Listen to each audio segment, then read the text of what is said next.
నమస్తే, నేను జ్యోత్స్న ఈమని. భగవద్గీతలో మొదటి అధ్యాయం అర్జున విషాద యోగంలో 46వ శ్లోకము. యది మామప్రతీకారం అశస్త్రం శస్త్రపాణయః ధార్తరాష్ట్రారణే హన్యుః తన్మే క్షేమతరం భవేత్. సో అర్జునుడు యుద్ధం గనక జరిగితే ఎటువంటి పరిస్థితులకి అది దారి తీస్తుంది అని కృష్ణుడితో చెప్తూ ఉన్నాడు.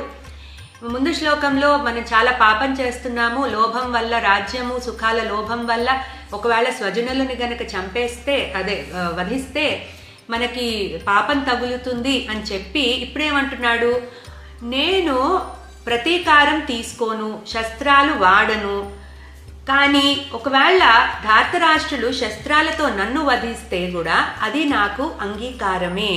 సో ఇంకా ఒక కన్క్లూడింగ్ స్టేట్మెంట్స్ చేస్తున్నాడు. ఏంటి, నేను ఇంకా యుద్ధం చెయ్యను, ఈ యుద్ధంలో నన్ను వాళ్ళు వధించినా సరే అది నాకు అంగీకారమే, కానీ నేను మాత్రం ఇంకా యుద్ధం చెయ్యను అనే కన్క్లూజన్ ఇక్కడ ఇస్తున్నాడు అర్జునుడు.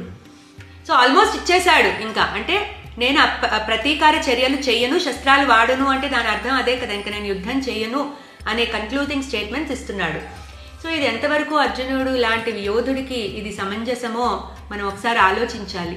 సో వీక్ మైండ్కి అంత లోబడిపోయి తన డ్యూటీని, తన ఇంపార్టెన్స్ ఆఫ్ రోల్ని మర్చిపోయి అర్జునుడు ఇక్కడ ఇల్లాజికల్గా మాట్లాడుతున్నాడు.